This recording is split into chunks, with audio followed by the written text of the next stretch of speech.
भूपेश बघेल जी,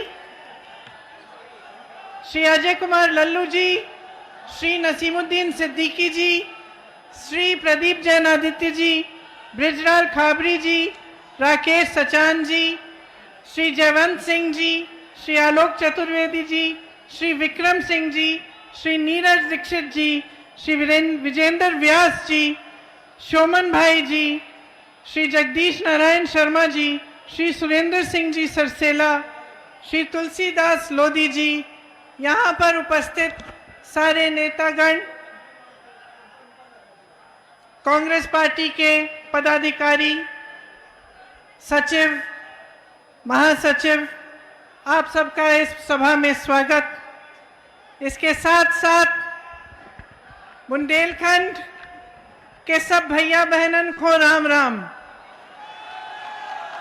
और सब मड़ियन को, सब मोड़ियन को बहुत बहुत प्यार। हमारे बड़े भाग कि हमको आल्हा उदल रानी लक्ष्मीबाई, झलकारी बाई, महाराजा छत्रसाल, दीवान हरदौल जो, राष्ट्र कवि मैथिली शरण गुप्त, स्वामी ब्रह्मानंद महाराज की महान और वीरों की धरती पर आबे को मौका मिलो।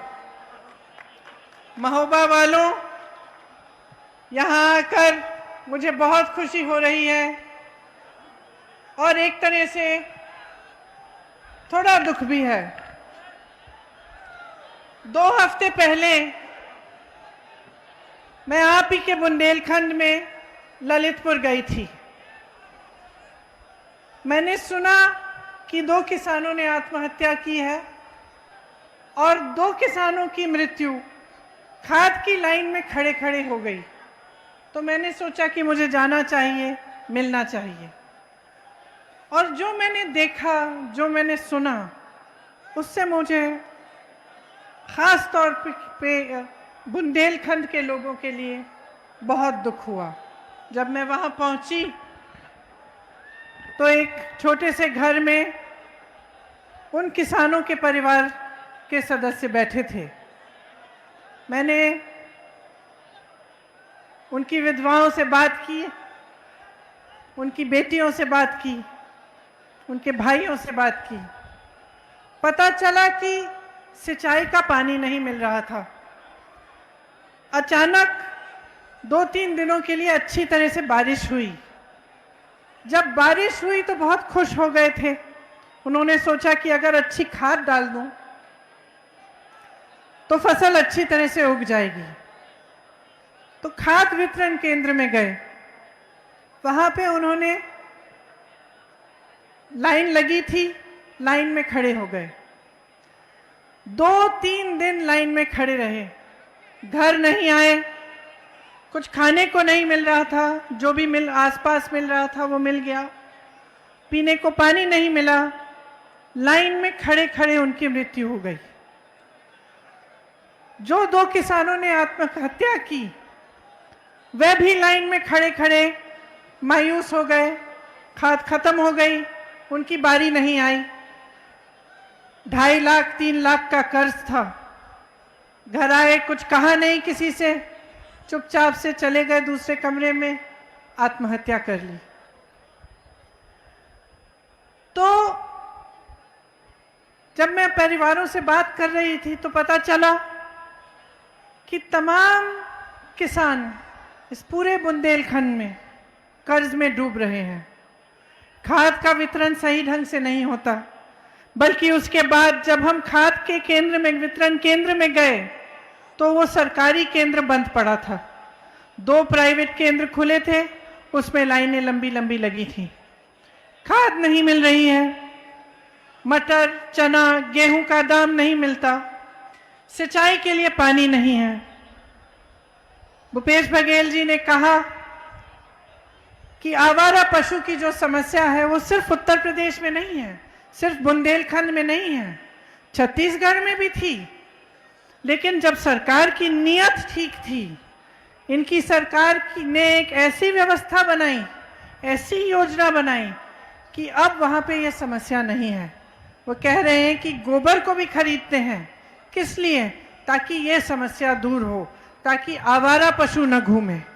यहाँ उत्तर प्रदेश की सरकार तो ये मानती और पहचानती भी नहीं है कि ये एक बड़ी समस्या है। हम 2019 के चुनाव में जब यहाँ आए थे तो मुझे याद है कि यही समस्या सब किसानों ने बताई। आज 2 साल हो गए हैं, 3 साल होने को जा रहे हैं, अभी भी ये समस्या, इस समस्या को हल करने के लिए कुछ नहीं किया गया है। 1500 किसानों ने आत्महत्या की है सिर्फ बुंदेलखंड में। आप सब जानते हैं कि महंगाई किस तरह से बढ़ रही है, डीजल और पेट्रोल का क्या दाम हो चुका है। यहाँ से बहुत पलायन होता है और पलायन इसलिए होता है क्योंकि रोजगार बुंदेलखंड में नहीं मिलता। आपने देखा कोरोना के समय जिनका जहां बड़े बड़े शहरों में बुंदेलखंड के भाई बहन थे, उनको किस तरह से घर आना पड़ा। पूरा परिवार पैदल चल रहा है, नंगे पांव चल रहा है, खाने को नहीं है, कोई मदद नहीं है सरकार से। जब कांग्रेस पार्टी ने कहा कि हम बसें देंगे तो सरकार ने बसें ली नहीं हमसे, और अब जब इनकी बड़ी बड़ी मीटिंग होती है तो बसों की लाइन लग जाती है कि बस भरो, लाइए मीटिंग में लिए कि दिखे कि कितनी भीड़ आई है हमारी मीटिंग में। लेकिन जब जरूरत थी आपको, जब आपके बेटे, आपके भाई बहन दिल्ली से, अन्य शहरों से पैदल यहां आ रहे थे क्योंकि लॉकडाउन अचानक किया गया बगैर उनके बारे में सोचे, तब ये सरकार कहां थी, तब इनकी बसें कहां थी। आपको मालूम है कि नहीं कि आज देश में किसान की आय 27 रुपए है प्रतिदिन, केवल 27 रुपए। जब मैं ललितपुर गई, उसी के 2-3 दिन बाद प्रधानमंत्री जी ने झांसी में एक बड़ी रैली की, शायद यहां महोबा भी आए, अपने जहाज में आए झांसी। आपको मालूम है कि वो जहाज कितने रुपए का है? 8,000 करोड़ का वो जहाज, वो एक जहाज प्रधानमंत्री जी का है। उस जहाज में वो यहां आते हैं भाषण देने के लिए, लेकिन आपकी आय नहीं बढ़ा पाते। उस जहाज में आते हैं लेकिन किसानों का कर्ज माफ नहीं कर सकते। आपको मालूम है कि प्रधानमंत्री जी के बड़े बड़े उद्योगपति मित्रों की आय कितनी है? प्रतिदिन 10,000 करोड़ रुपए कमाते हैं और आप 27 रुपए में कमा रहे हैं, और आपके लिए ये सरकार कुछ नहीं कर रही है। आपने देखा कि कांग्रेस की सरकार जब थी तब बुंदेलखंड में एक विकास का पैकेज आया था, उसके जरिए बहुत कार्य किए गए थे। हम ये सब परिस्थितियों को देखकर हमने ये तय किया है कि अगर हमारी सरकार आएगी तो किसानों का पूरा कर्जा माफ किया जाएगा। आपने छत्तीसगढ़ के मुख्यमंत्री जी से सुना कि उन्होंने कितने कर्ज माफ किए हैं छत्तीसगढ़ में। इससे पहले देश भर में 72,000 करोड़ रुपए का कर्जा कांग्रेस पार्टी ने माफ कराया। आपको गेहूं और धान का जो दाम है वो 2,500 रुपए आपको मिलेगा अगर हमारी सरकार आएगी। हमने ये भी तय किया है कि सबकी बिजली का बिल हाफ किया जाएगा। कोरोना काल में कई ऐसे लोग थे, खास तौर से जो छोटे दुकानदार और छोटे कारोबार चलाते हैं, जिनको बिल भरनी पड़ी लेकिन कारोबार बंद हो चुका था क्योंकि लॉकडाउन की वजह से, कोरोना की वजह से बहुत नुकसान हुआ। जिन ने वो कोरोना के समय वो बिल भरा, उनका बकाया माफ किया जाएगा, साफ किया जाएगा।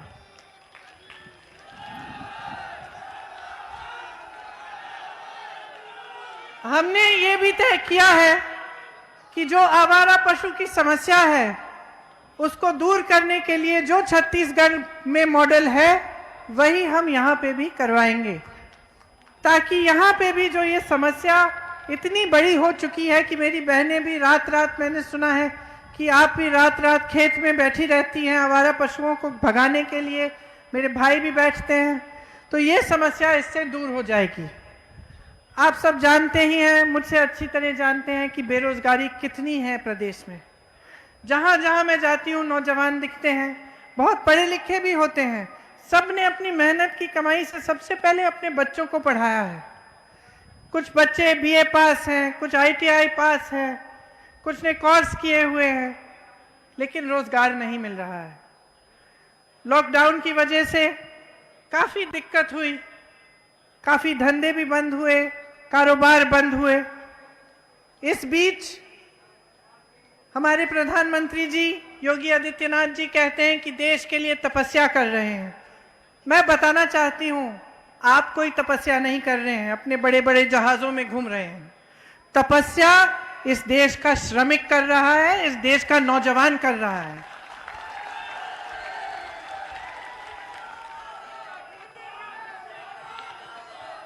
जिन परिवारों को सबसे ज्यादा आर्थिक मार कोरोना के समय मिली, जिनको जो सबसे ज्यादा गरीब हैं, जिनके छोटे छोटे कारोबार बंद हुए, उनके लिए अगर कांग्रेस की सरकार आएगी तो 25,000 रुपए दिए जाएंगे ताकि वो फिर से अपने पैरों पर खड़ा हो सके। हमने तय किया है कि 20 लाख सरकारी रोजगार दिलवाएंगे, और अगर कोई भी बीमारी हो, कैसी भी बीमारी हो, तो 10 लाख रुपए तक सरकार इलाज कराएगी।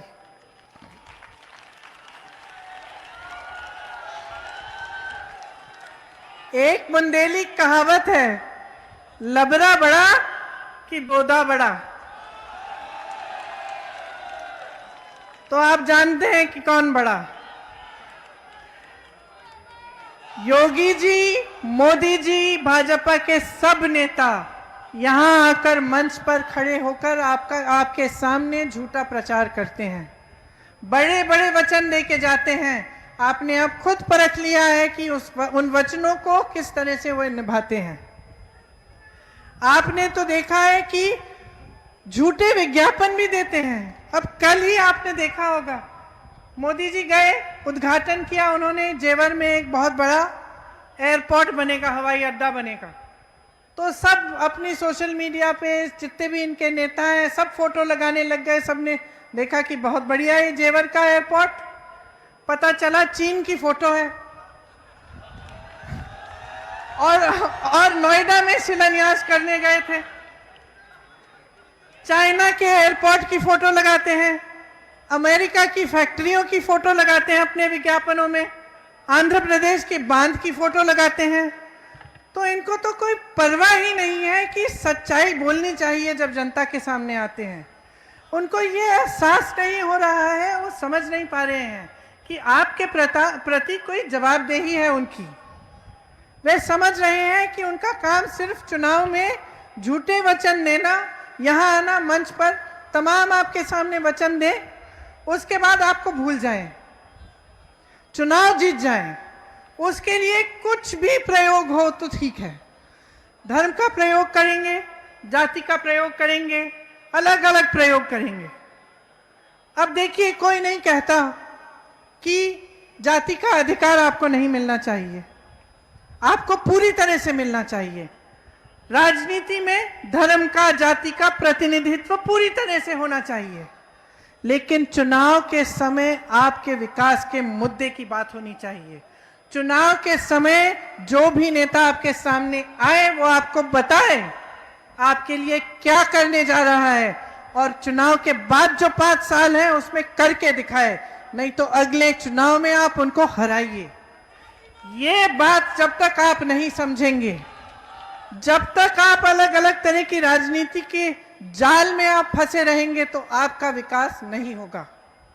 तो जो भी आपके सामने आएगा वो समझेगा हम कुछ भी कह सकते हैं, चुनाव जीत के जाएंगे, उसके बाद हम भूल जाएंगे, तो किसी को परवाह नहीं है, कोई हमसे जवाब नहीं मांगेगा। मैं आपसे ये कहने आई हूं, यहां आपकी अपनी शक्ति एक बहुत बड़ी शक्ति है, इसे पहचानिए, जवाब मांगिए और मुद्दों पर मांगिए। अगर सिंचाई का पानी नहीं है तो क्यों नहीं है? अगर बड़े बड़े हवाई जहाजों को खरीदने का पैसा है, हजारों करोड़ हैं, तो आपके बकाए माफ क्यों नहीं हो रहे हैं? अगर उद्योगपति, बड़े बड़े उद्योगपति मित्र जो हैं भाजपा के, अगर हजारों करोड़ कमा रहे हैं हर रोज, तो आप 27 रुपए क्यों कमा रहे हैं? आप कब पूछेंगे ये सवाल? कब तक आप ये नौटंकी देखते रहेंगे अपने सामने कि आपके सामने झूठ बोला जा रहा है, खोखले वचन दिए जा रहे हैं आपको, और आप चुप बैठेंगे? मैं जानना चाहती हूं आपसे, क्या आप आवाज उठाने के लिए तैयार हैं कि नहीं? अपना हक मांगने के लिए तैयार है कि नहीं? जोर से बोलिए। ये आपके हक हैं। यहां का पान प्रसिद्ध है, इसको बढ़ाने के लिए, इसका व्यापार बढ़ाने के लिए क्या किया गया है? जैतपुर की खादी के लिए क्या किया गया है? बरुआ सागर की अदरक के लिए क्या किया गया है? मऊरानीपुर की टेरिकॉट के लिए क्या किया गया है? जालौन के मटर के लिए क्या किया गया है? बुंदेलखंड की मूंगफली के लिए क्या किया गया है? कोई योजना बनाई है कि आप जब उसका व्यापार आगे बढ़े? कोई उद्योग बनाए हैं इन्होंने नए? गौरा पत्थर यहां का सोना है, और यहां क्या हो रहा है? बड़े बड़े पूंजीपति लूट रहे हैं इसको। इनकी जो नई खनन की नीति है भाजपा की, इससे रॉयल्टी बहुत महंगी हो चुकी है। मैं जब यहां आ रही थी तो हेलीकॉप्टर से आई तो देख रही थी नीचे क्रशर लगे हुए हैं। मुझे बताया गया कि यहां पे कम से कम 450 क्रशर होते थे, आज 50 से 60 बचे हैं। बालू का ट्रक 9,000 रुपए में मिल रहा में है, सॉरी, हाँ, 9,000 रुपए का था बालू का जो ट्रक, आज 50,000 रुपए का हो चुका है। कारोबार पूरी तरह से बर्बाद हो गया है। हजारों मजदूर बेरोजगार हैं। ढाबा का जो व्यवसाय होता था, खनन के चलते अच्छा चलता था, उसको नुकसान हुआ है, और पूरी तरह से भूमाफिया सक्रिय हो गई है।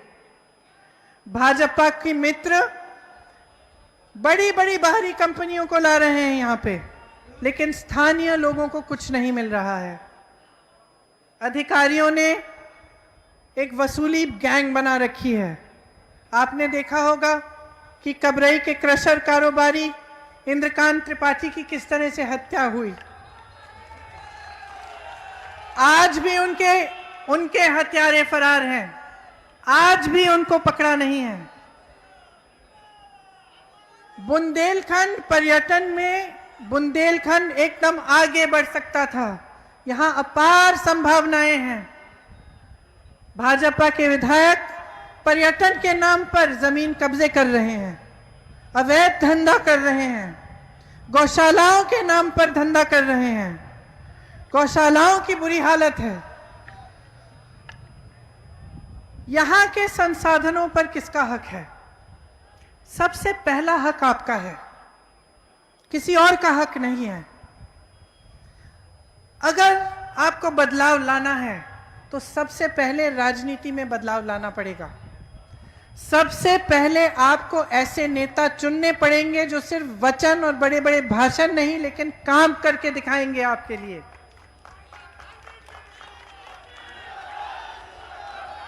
हमने ये तय किया है कि बुंदेलखंड के लिए एक स्थायी बुंदेलखंड विकास का बोर्ड होना चाहिए। भाजपा की तरह चुनावी बोर्ड नहीं, एक स्थायी विकास का बोर्ड जो यही हो, जहां से आपकी जो समस्याएं हैं वो यहां से ही हल हो सकें। हर साल आपके लिए, बुंदेलखंड के लिए यहां से एक विकास की बजट बने और विकास बोर्ड सीधे पंचायतों से जुड़े। बुंदेलखंड विकास बोर्ड की कमान बुंदेलखंड के ही लोगों के हाथों में हो। हम चाहते हैं कि सरकार आपके द्वार आए। यहाँ की जो समस्याएं हैं उसके लिए यहाँ पे एक अलग विकास का सचिवालय बने, छोटे बड़े कार्यालय यहीं पे हों, ताकि आपको दूर दूर जाना नहीं पड़े अपनी समस्याओं को हल करने के लिए। मंडियों का सही उपयोग होना चाहिए। मंडियों में आपके पान, मटर, चना, मूंगफली की खरीद हो। एक फूड प्रोसेसिंग के यूनिट लगने चाहिए यहाँ पे। मनरेगा को आप जानते हैं कि कांग्रेस ने शुरू किया, और उसको आस्ते आस्ते कमज़ोर किया जा रहा है। जो मनरेगा में आपको काम मिलते थे वो अब ठेकेदारों को मिल रहे हैं। तो मनरेगा को फिर से मजबूत बनाना हमारा काम है और हम चाहते हैं कि अगर हमारी सरकार आएगी तो हम मनरेगा को फिर से मजबूत बनाएंगे। यहाँ पे नए उद्योग लगाना बहुत ही ज़रूरी है। आपको याद होगा कि कांग्रेस ने जो पैकेज किया था उसके द्वारा कई नए उद्योग लगे थे। अब हम चाहते हैं कि हम और मजबूती से ये कार्य करें। भाजपा की जो खनन नीति है इसको हम ख़त्म करना चाहते हैं। खनन नीति में हमारा ये विचार है कि स्थानीय लोगों को सबसे ज़्यादा प्राथमिकता मिलनी चाहिए। जल स्रोतों का संरक्षण होना चाहिए। यहाँ पे आला उदल की संस्कृति के लिए एक सांस्कृतिक केंद्र बनना चाहिए। कीरत सागर, कतली मेला स्थल, गोरखगिरी पर्वत, ऐसे तमाम पर्यटन स्थल हैं बुंदेलखंड में। इनका विकास होना चाहिए ताकि पर्यटन से रोजगार बने और आपकी कमाई हो। मेरी बहनें, आप यहाँ बैठी हैं। देखिए, जहाँ जहाँ जाती हूँ मैं अपनी बहनों से मिलती हूँ और मुझे ये एहसास होता है कि समाज का सारा बोझ मेरी बहनें उठाती हैं। जो महंगाई आजकल है उसका बोझ आप उठा रही हैं। आप खेती में भी काम करती हैं, जहाँ जहाँ बाहर नौकरी मिल सकती है आप वो नौकरियाँ भी करती हैं, रोज़गार आपको जहाँ मिलता है आप करती हैं। उसके बाद घर आती हैं, घर संभालती हैं, बच्चों की परवरिश आप करती हैं और जो नई पीढ़ी है उसका भविष्य आप ही के हाथों में है। मैं भी एक महिला हूँ, मैं समझती हूँ कि आप पर कितना बोझ है और कितनी शक्ति, कितने सम्मान के साथ आप उस बोझ को उठाती हैं। देखिए, आज की जो परिस्थिति है, सरसों का तेल इतना महंगा हो गया है। आपको सरकार ने कहा कि एक गैस का सिलेंडर देंगे, गैस का सिलेंडर चलो दे दिया। क्या उससे आपकी समस्याएं खत्म हो गई? क्या सरकार का आपके प्रति यही एक जिम्मेदारी थी कि एक गैस सिलेंडर पकड़ा दें, कि कोई और भी जिम्मेदारी थी? आपको मजबूत करने की जिम्मेदारी, आपके हाथों में अपनी शक्ति देने की जिम्मेदारी। क्या आपको पूछा सरकार ने कि उस एक गैस सिलेंडर के बाद आप कैसे 1000 रुपए का गैस सिलेंडर खरीदेंगी? आज टमाटर खरीदने जाएंगे तो आपको पेट्रोल डीजल के दाम का टमाटर नहीं मिल रहा है। तो स्थिति इतनी खराब हो चुकी है और जहां जहां मैं जाती हूं मैं अत्याचार देखती हूं। कल इलाहाबाद में गई, एक परिवार से मिली, पूरे परिवार को मार डाला, गला काट दिया, पिता का गला काट दिया, 10 साल के बच्चे का गला काट दिया और माँ और 17 साल की बेटी का बलात्कार करके मारा, उनको मार डाला। और महिलाएं रो रही थी, वह कह रही थी एक ही पुरुष है अब हमारे परिवार में, ये बाहर काम करते हैं, हम अकेली अपनी सुरक्षा कैसे करेंगे? हमें कौन देखेगा? हमारे साथ इतना बड़ा हादसा हुआ है और सरकार हथियारों का के पक्ष में है, उनकी मदद कर रही है। वे भाजपा के नेता को जानते हैं, उनमें से एक भाजपा का एक छोटा मोटा नेता भी है। सरकार उनका संरक्षण कर रही है और हमारे लिए कोई नहीं है। और मुझे ऐसा लगा कि जहाँ जहाँ कुछ हो रहा है वहाँ ललितपुर में भी जिन किसानों ने आत्महत्या की, जो लाइन में जो गुजर गए, उन्होंने छोड़ा क्या? मेरी बहनों को अकेले छोड़ा और मेरी बहनें ही, महिलाएं ही अब समस्याओं का हल ढूंढने की कोशिश कर रही हैं। तो जिस तरह से महिलाओं के साथ अत्याचार हो रहा है प्रदेश में, जिस तरह से मेरी बहनों के साथ शोषण हो रहा है, उसका एक ही मुकाबला है कि महिलाएं अपनी शक्ति अपने हाथों में लें, अपने पैरों पर खड़े हों, अपनी लड़ाई अपने आप लड़ें। इसीलिए जहाँ जहाँ जाती हूँ मैं कहती हूँ कि हमारा नया नारा ये है, लड़की हूँ, लड़ सकती हूँ।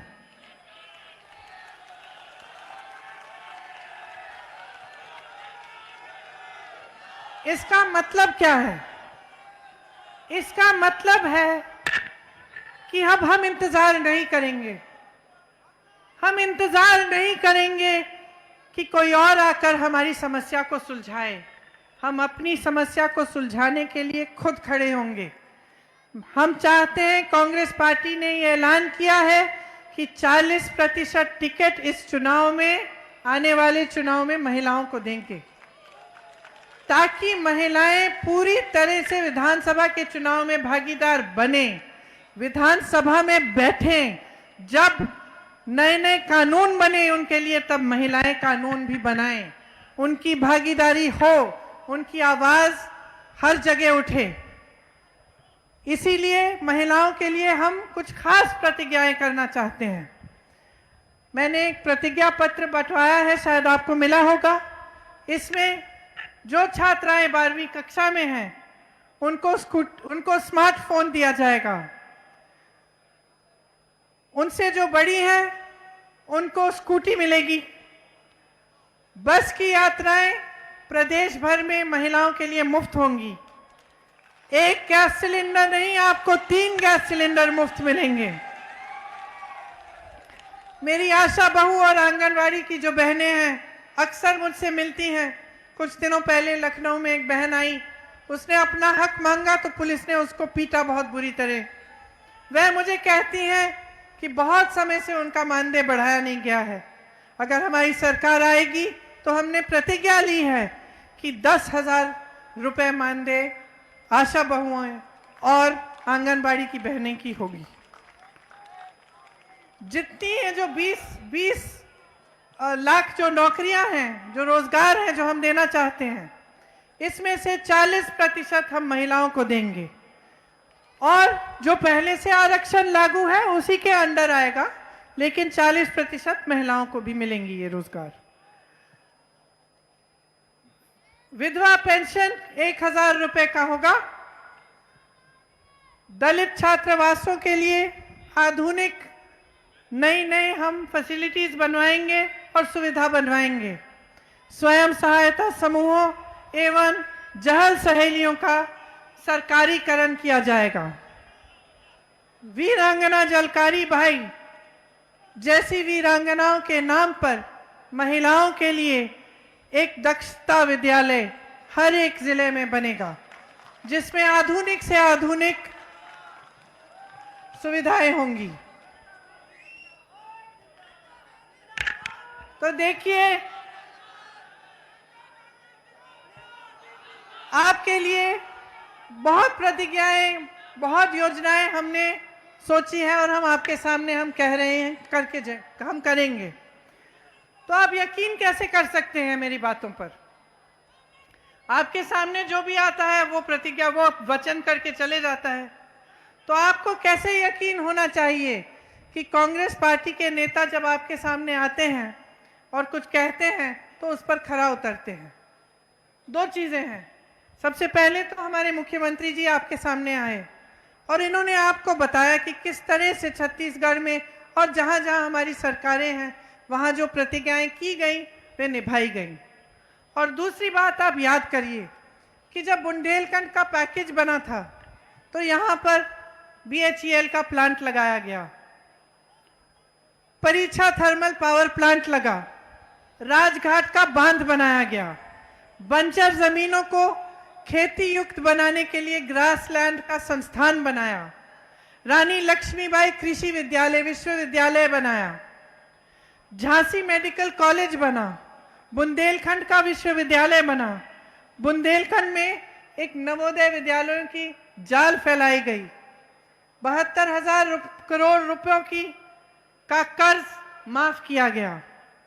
उसमें से नहीं, अलग से 12,000 करोड़ का एक पैकेज बना था। ये सब कांग्रेस की सरकार ने किया था।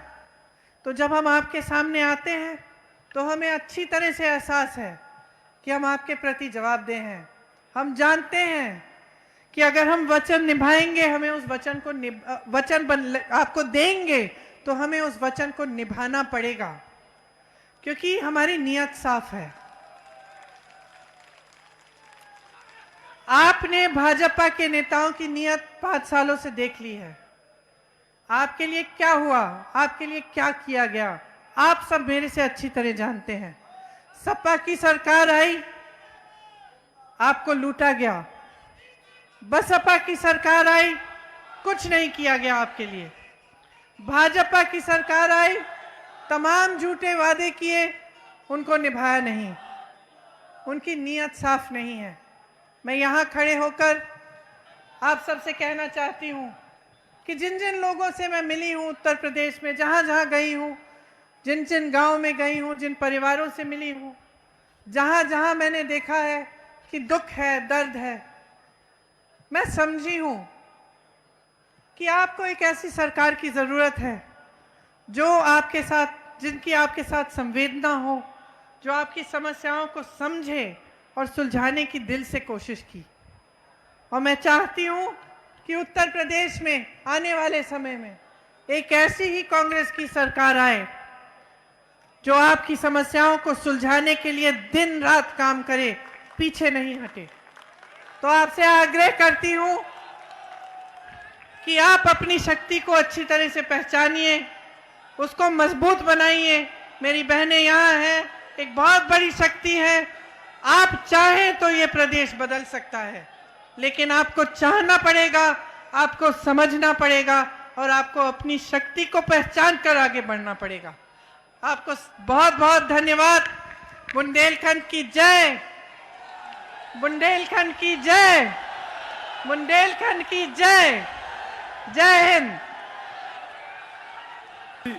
दीदी, हमारे जो महोबा के लोग हैं आपको कुछ भेंट करना चाहते हैं। सबसे पहले मैं सागर सिंह ये निमंत्रण करता हूं।